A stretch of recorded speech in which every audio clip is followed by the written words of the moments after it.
And welcome everyone to Global Business here on CGTN. I'm Michael Wong here in Beijing. The headlines we're tracking for you at this hour.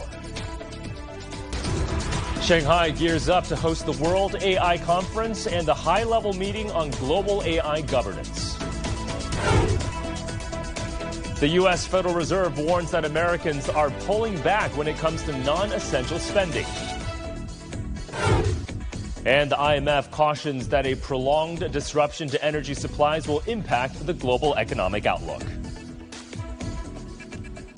All right, let's take a quick look first at the Chinese mainland markets, where equities extended losses on this Thursday. The Shanghai Composite Index fell by 1.85% on the day, while the Shenzhen component dropped nearly 2%. Semiconductors and memory chips were among the worst hit sectors. All right, now look at how regional markets performed and how Wall Street closed out overnight.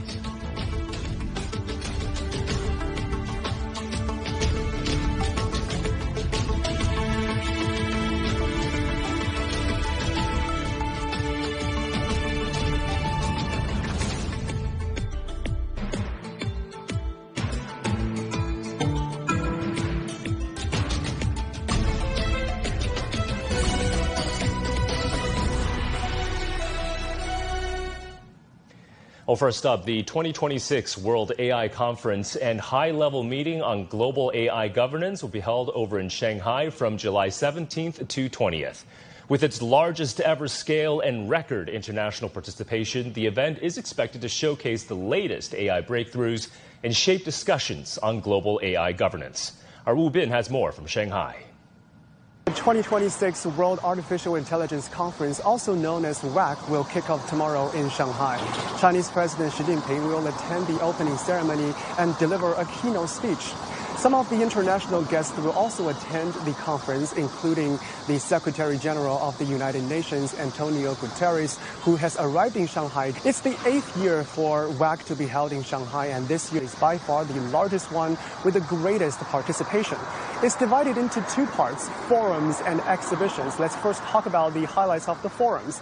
This year, over 140 forums will be held during the 4-day event and covering basically all aspects of the AI world, including the global governance of AI, AI in physics, and also the development of embodied intelligence, which is a huge topic in the past several years. And over 1,400 scholars, including Nobel Prize and Turing Award winners, will participate in all those forums. They will also share their insights, their latest findings, and also communicate with Chinese scholars. And in terms of the exhibitions, which is more related to the industry side, this year the exhibition expands to 3 locations in the city, and over 1,100 companies will showcase around 3,000 latest products, including 300 of them being showcased for the first time. And some of the most highlighted products, including the world's most powerful SuperPod Atlas 950 from Chinese company Huawei, and also a latest humanoid robot from a Shanghai-based company called Ajibot. This robot can work for non-stop for 10 hours and charge itself automatically. And each year, based on my experience for the past years of reporting, tens of thousands of visitors will go into the exhibition hall, both from the industry side and also the general public. They are all keen to know what's happening in the AI world. And surging global demand for computing power, data centers, and terminal devices has boosted Chinese exports of related hardware and power equipment. In the first half of this year, China's computing hardware imports and exports reached over 5 trillion yuan. That's up nearly 57% year on year. But these hardware exports contributed almost 7 percentage points to the total export growth, according to customs data. Transformer exports alone totaled around 22 billion yuan in the first 4 months of this year, up 27% from a year earlier, driven by data center construction and overseas grid upgrades. And now we head to China's eastern city of Changzhou, a production hub for transformers. Zhang Siran has more. Changzhou in China's Jiangsu province is known as the world's capital of transformers. Inside this plant, thousands of power transformers destined for 108 countries are undergoing final tests. So this transformer generates a step-up transformer for our power station on the west coast of Ireland. Very fast delivery, but also very competitive on cost and high quality. Other suppliers, delivery times are very long. What attracts international buyers is the China speed. A transformer that can take up to 2 years for delivery elsewhere can be shipped from Changzhou in just 4 months. This efficiency is made possible since nearly all core components are made locally. With over 70 export firms in Changzhou, the Yangtze River Delta region is a powerhouse, contributing to China's 60% hold on global transformer production. We are building a great supply chain synergy that is of great efficiency. So the synergy consists of 4 provinces, including Shanghai, Zhejiang, Jiangsu, and Anhui. We have become the hub for knowledge creation and innovation. So we have many top-tier universities. The central government and the local government are doing a great job by fostering collaboration among different localities, and they can also use policy tools to provide incentives for entrepreneurship and innovation. China's export share of high-value, high-technology products is forecast to continue its rise. Chinese transformers can provide ultra-high voltage and stable power supply to AI data centers and computing centers. We are very proud to make a highly efficient delivery, showing great professionality and work ethics of Chinese manufacturing firms. China is not only providing high-quality products, but also providing the entire solution to the power supply of the AI industry in the world. The factory floor in Changzhou tells the story of China's evolving export growth. It's a shift fueled by the Yangtze River Delta's industrial circle. In order to shape a green and intelligent future, China is expected to increasingly supply the world with its smart manufacturing. Zhang Siran, CGTN, Shanghai. Right, so as Shanghai gets ready to host the 2026 World AI Conference, what are China's views on how AI should develop? For more on that, I want to bring in Professor Gao Ming from Liaoning University's China Economic Research Institute. Professor Gao, welcome to the program. Let's start with the big picture first, because China has stated that AI should serve as a global public good and that it should be people-centered. How is China, you think, working to promote the inclusive development of AI? And what steps is China taking to ensure that developing economies are not left behind as AI continues to advance? Oh, hi. Thanks for having me. I think in terms of inclusive development of AI, China has taken significant steps in both open source sharing and capacity building to help developing economies bridge the intelligence divide. First, it is well known that Chinese AI firms have been the first in the world to make open source large language models free of charge available to everyone, everywhere, which is perhaps the most significant step towards inclusive AI development. China's open source models like DeepSeek have become the choice of many developing countries to build their own AI capacities for their low cost and high performance. These models can help local entities avoid reliance on expensive proprietary platforms. I think China also actively promotes the establishment of fairer and more inclusive global AI governance rules. For instance, China promoted the UN General Assembly's consensus adoption of the resolution on enhancing international cooperation on AI capacity building, which for the first time incorporates developing countries' capacity building into the global AI governance agenda. Right, so Professor Gao, China is also accelerating its efforts to establish a World Artificial Intelligence Cooperation Organization with an open invitation to all parties around the world to join in advancing AI for good. How do you see this particular organization, once it is officially set up, fitting into the broader landscape of global AI governance? And what gap do you think it aims to address in the current international discourse on AI cooperation? Well, I think the existing global AI governance space is widely recognized as fragmented and inadequate, or even partial and exclusionary, primarily representing the interests of developed nations.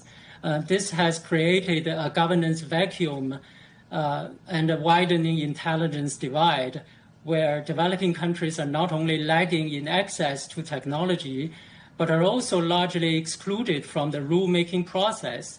I think the World AI Cooperation Organization is primarily a multilateral and inclusive platform where governments, industry leaders, researchers, and civil society can collaborate. Even though the developing countries may lack the technology and maybe capital at the moment, but they have really rich application scenarios and user data, which are all valuable for long-term global AI development. So with AI being an international public good, it is crucial to include the developing world and build an inclusive institutional structure. Yeah. And Professor, of course, we always need to find a balance between regulation and innovation. So as AI drives rapid technological progress, how is China approaching the issue of keeping big tech accountable, but at the same time preserving that environment conducive to dynamism and innovation? Right. I think, China's government has red lines. For example, the State Administration for Market Regulation has issued draft antitrust compliance guidelines for platforms, big tech companies. These guidelines clarify how they should identify and manage the antitrust risk, citing examples as algorithmic collusion, search ranking manipulation, and discriminatory treatment of merchants, etc.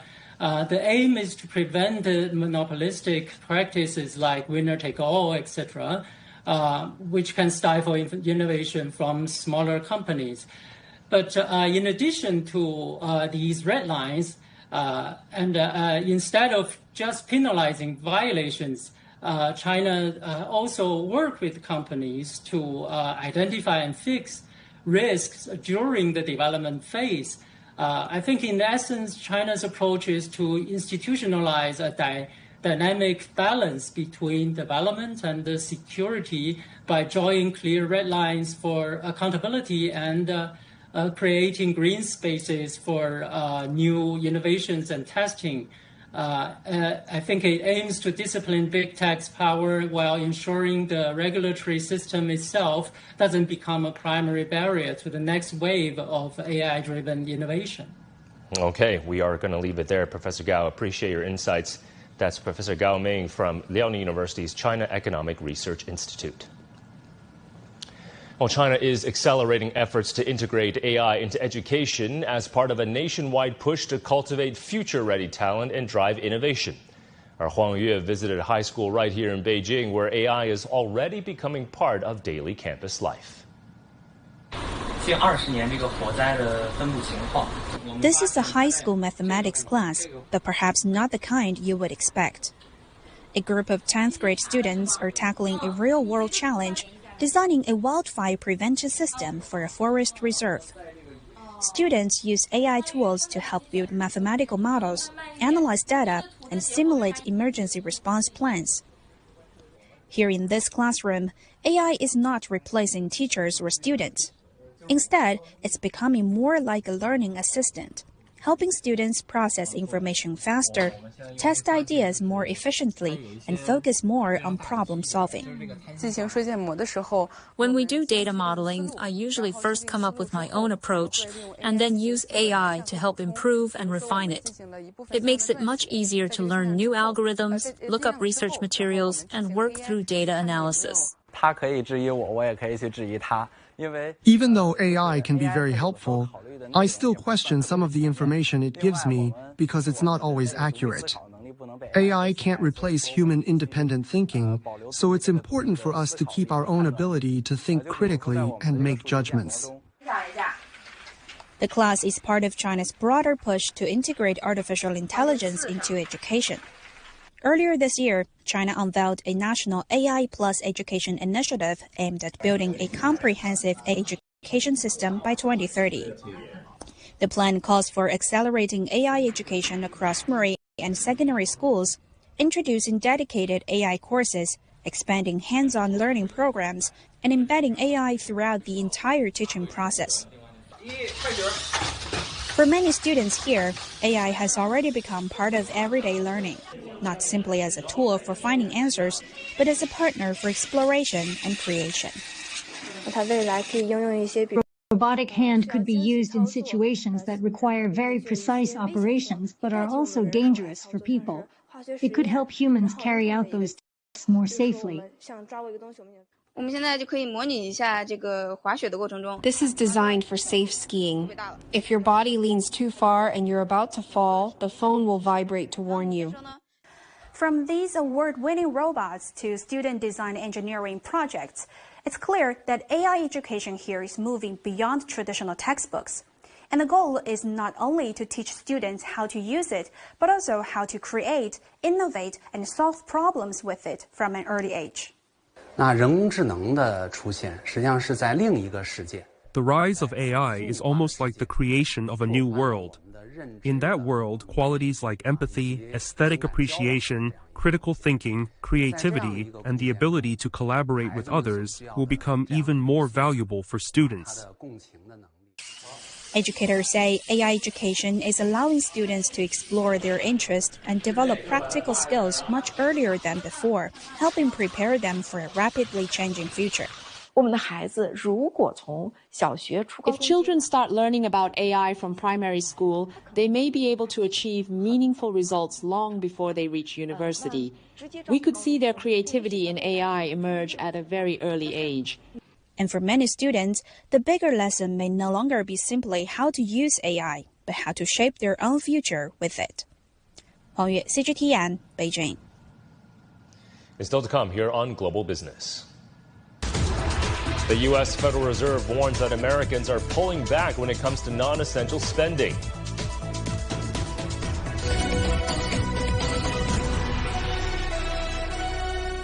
The world economy as we know it is about to change. Global business reports highlight emerging markets, developing countries, and dynamic sectors worldwide. We feature top analysts and newsmakers to provide perspectives on every facet of business. From an on-the-ground perspective, we provide you with balanced and objective assessments. Fast, sharp, and insightful. Global Business. Only on CGTN.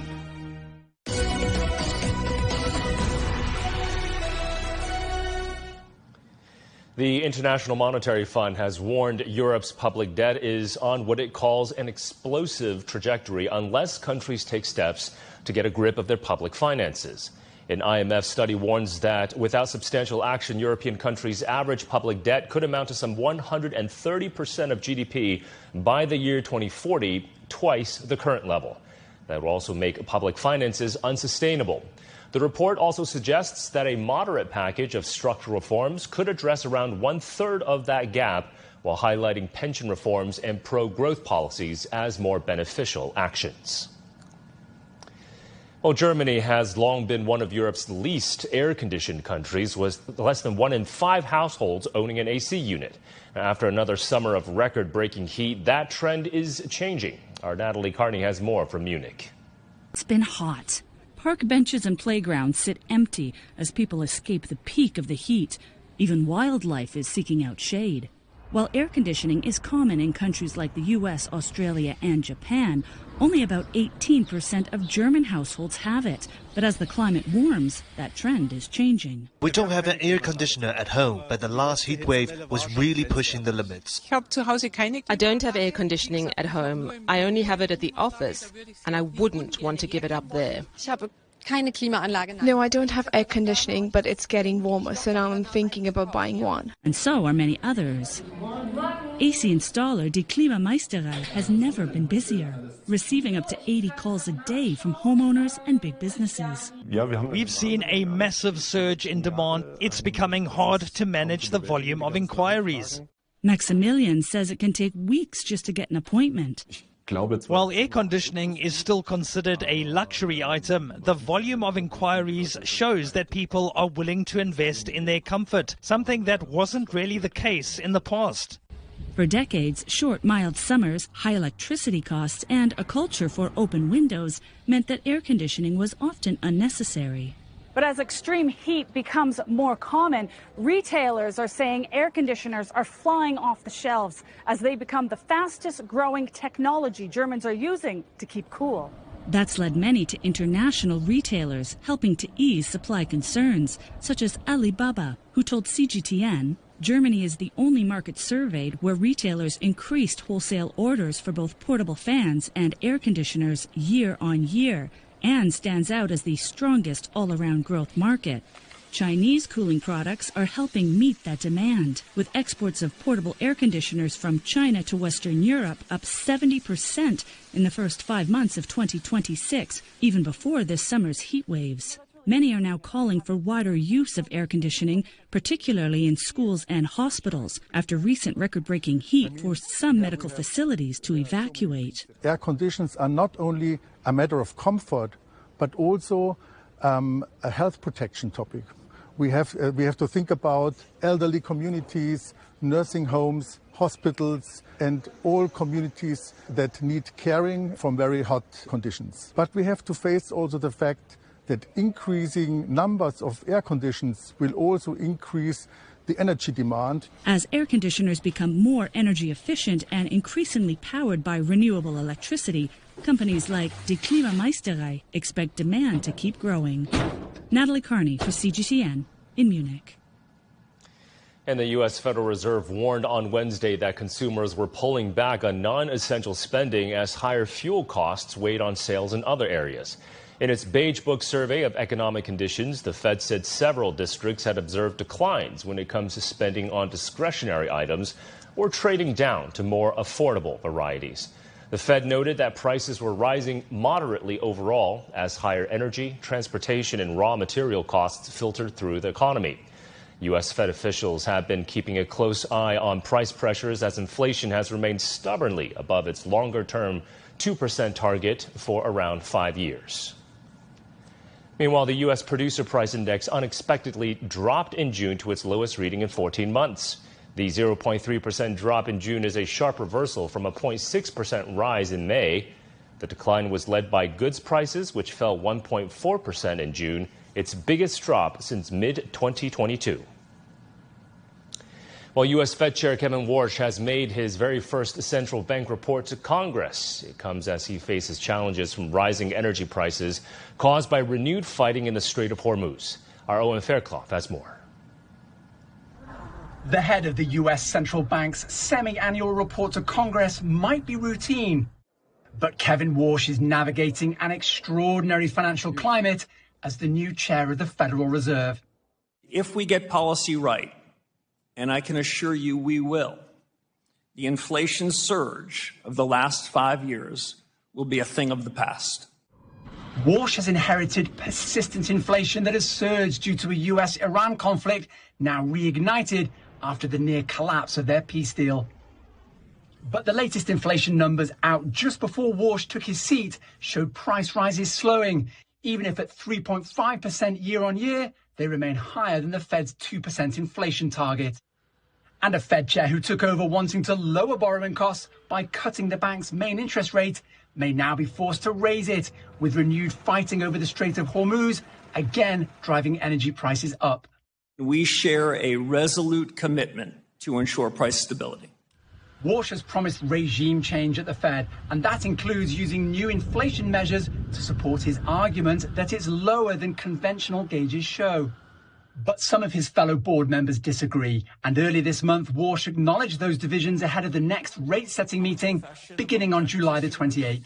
I take their views very seriously. I want us to have a good family fight. Some opposition lawmakers had accused Warsh of being Trump's puppet because the president also wants low borrowing costs. But the Fed chair has promised to uphold the Fed's independence to set monetary policy independent of political pressure. Owen Fairclough, CGTN, Washington. And after bringing inflation down to 9.4% in March, the National Bank of Ethiopia now reports that disruptions in fuel supplies from the Middle East have sharply undone those hard-won gains. Our Becca Atoma has more from Addis Ababa. Ever since launching its sweeping monetary overhaul in July 2024, the National Bank of Ethiopia has kept a firm grip on the economy's steering wheel. The ultimate prize, crushing inflation down to single digits. It was a milestone the central bank briefly celebrated until external geopolitical shockwaves hit the supply chain. Since April 2026, however, headline inflation has risen again, driven by fuel supply disruptions arising from the conflict in the Middle East. Inflation stood at 13.4% in May, up from 11.7% in April and 9.7% in December, with both food inflation at 15% and non-food inflation at 11% contributing to this increase. The Commission's assessment is that inflation is likely to remain in double digits over the 6 months forecast horizon, with possible moderation by December 2026. Faced with this renewed inflationary squeeze, policymakers are changing tactic.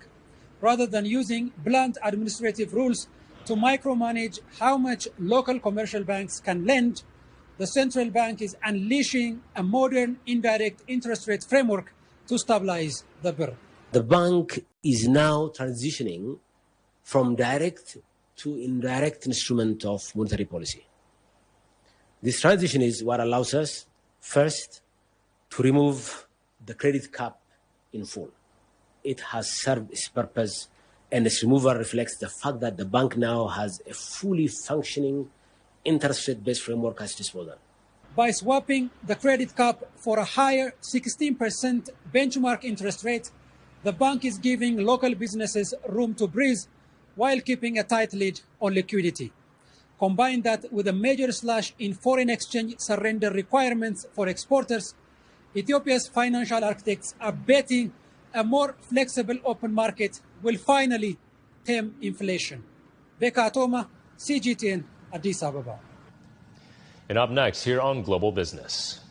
The IMF cautions that a prolonged disruption to energy supplies will impact the global economic outlook.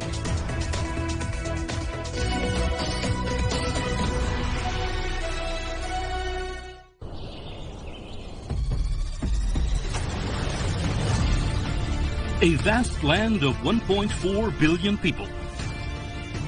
The world's second largest economy.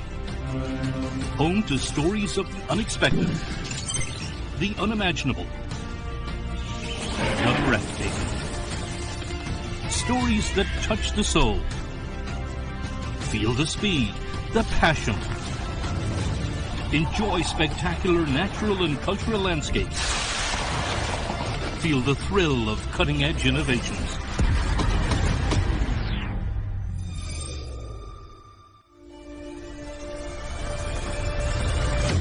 Discovering China. Global Biz. China Travel. We present to China never seen before. 24/7 at your fingertips.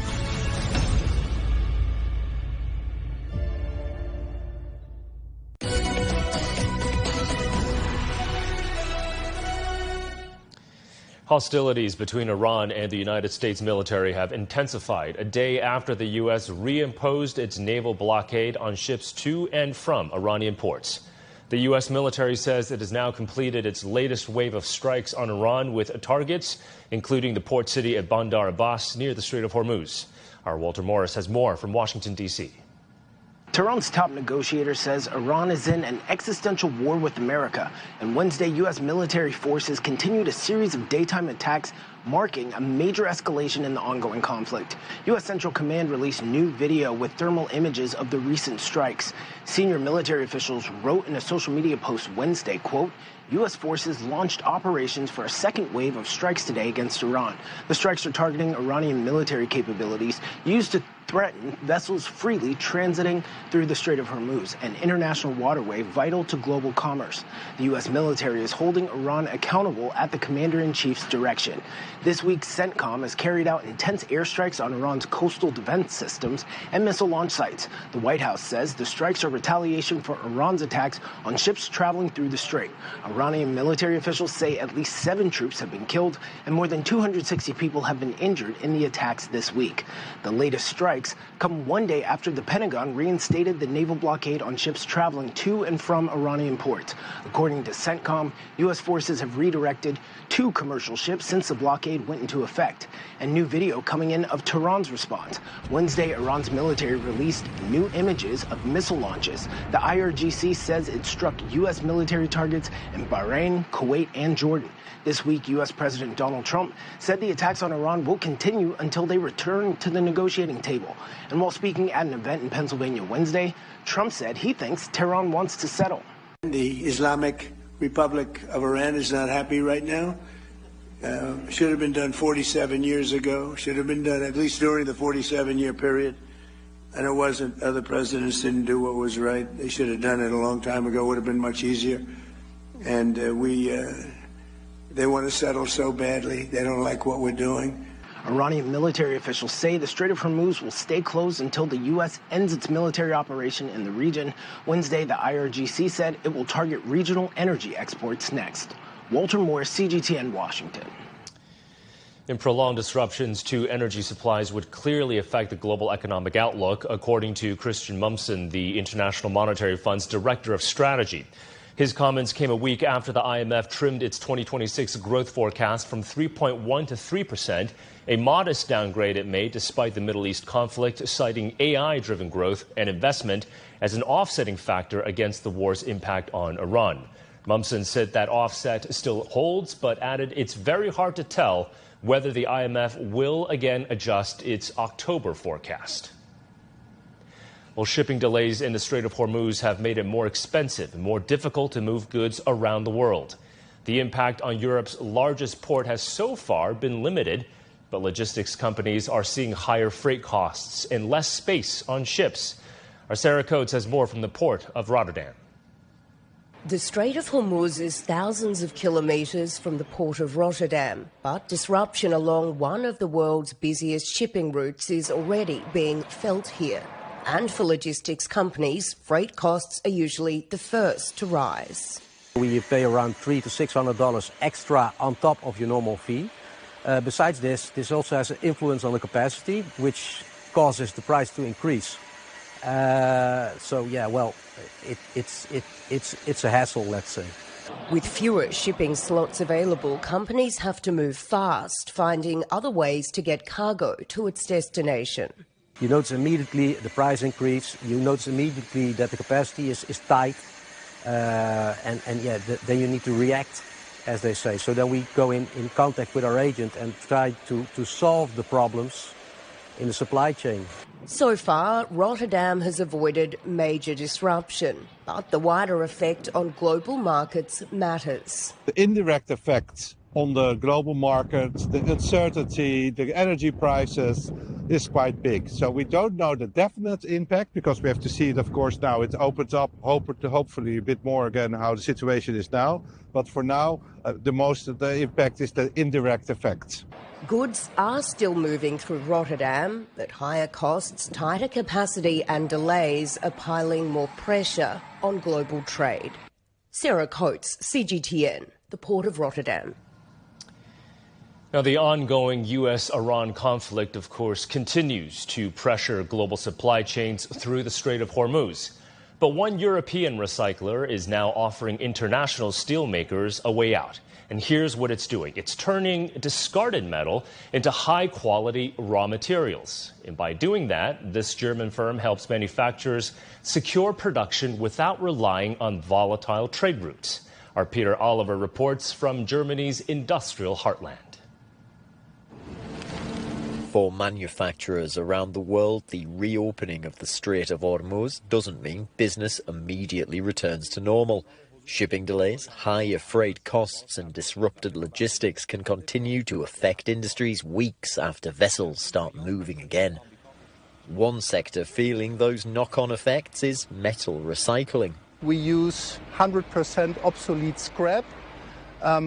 We feed it into a shredder, we break it, we sort it, and then we analyze every single piece. And in the end, we get a very, very clean recycling product that can be used then again in high-quality flat steel making processes. It looks like garbage, but it's actually one of Europe's most valuable resources. Here at TSR, Discarded waste metal is shredded, sorted, and then sent for the next step of its journey. Less than 2 minutes later, it emerges from the other side of the facility, ready to enter back into the supply chains and start a new life as perhaps a car, a bus, a bridge, or anything else. But perhaps equally as important, every ton of raw materials recovered here decreases the amount we need to mine elsewhere in the world. Those materials don't just stay in Germany. While the scrap is sourced locally, the finished recycled metals become part of international supply chains, supplying manufacturers across Europe and beyond. Recycled products are much less vulnerable to those supply chain disruptions. In terms of resilience, recycling makes an awful lot of sense. Industry leaders say that doesn't reduce the importance of global trade. Instead, recent disruption has reinforced the need for resilient supply chains that combine international commerce with greater use of recycled raw materials. When global supply chains become fragile, every recycled ton produced in Europe becomes even more valuable. But resilience is not built by closing markets, it's built by keeping supply chains open, flexible and connected. Europe's recycling industry believes the lesson extends well beyond one maritime choke point. The stronger the global supply chain, the better. But when disruption strikes, making better use of the raw materials already in circulation can help keep industry moving. Peter Oliver, CGTN, Duisburg, Germany.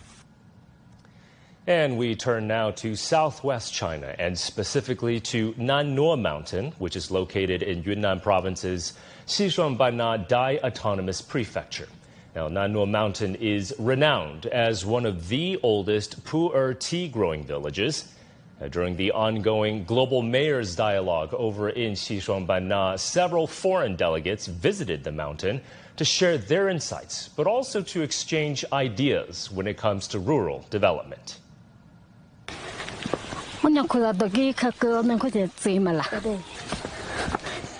我们本身就是以茶叶为生的一个民族。10岁左右的时候，我们就开始去跟着爸爸妈妈一起去采茶了。就是做茶做下来10多年，我都清楚的知道每一棵茶树它的性格是什么样子的。它有些树它就是长得就是很粗犷，就像男孩子一样；有些茶树它就是文文弱弱的。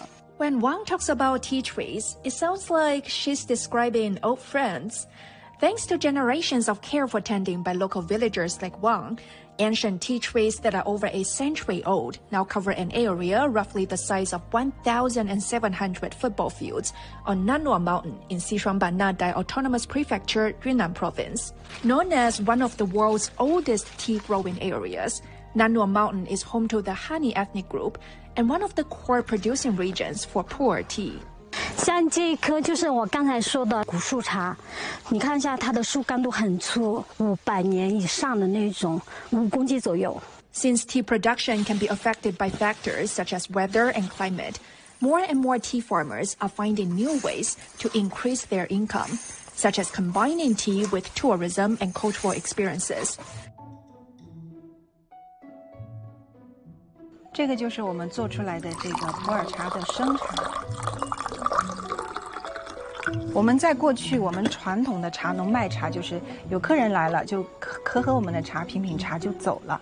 但是现在呢，可以就是让客人们沉浸式的来体验我们的茶文化。比如说来到我家茶园可以采茶、制茶体验，然后呢，也可以感受我们哈尼族的文化。Last year, Xishuangbanna's tea industry generated a total output value of more than $7 billion, helping about 430,000 tea farmers achieve a more stable income. Enjoying a cup of tea while taking in the mountain views may seem simple, but experiences like these have become a reliable source of income for local villagers. 春集体收10%，然后后面直接分到这个小组上去，啊。 这个咱们用的这块地呢，虽然是建在这个半坡老寨的门口，但是土地是属于咱们半坡新寨的。During the recent 2026 Global Mayors Dialogue held in Xishuangbanna, several international guests also visited Nannuo Mountain to exchange ideas on developing the tea industry.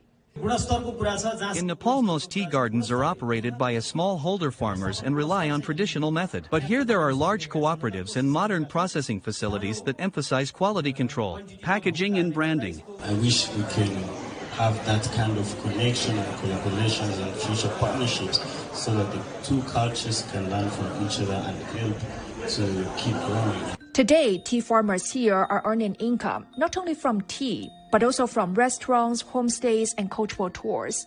One tea leaf is supporting many livelihoods and offering a new picture of rural revitalization.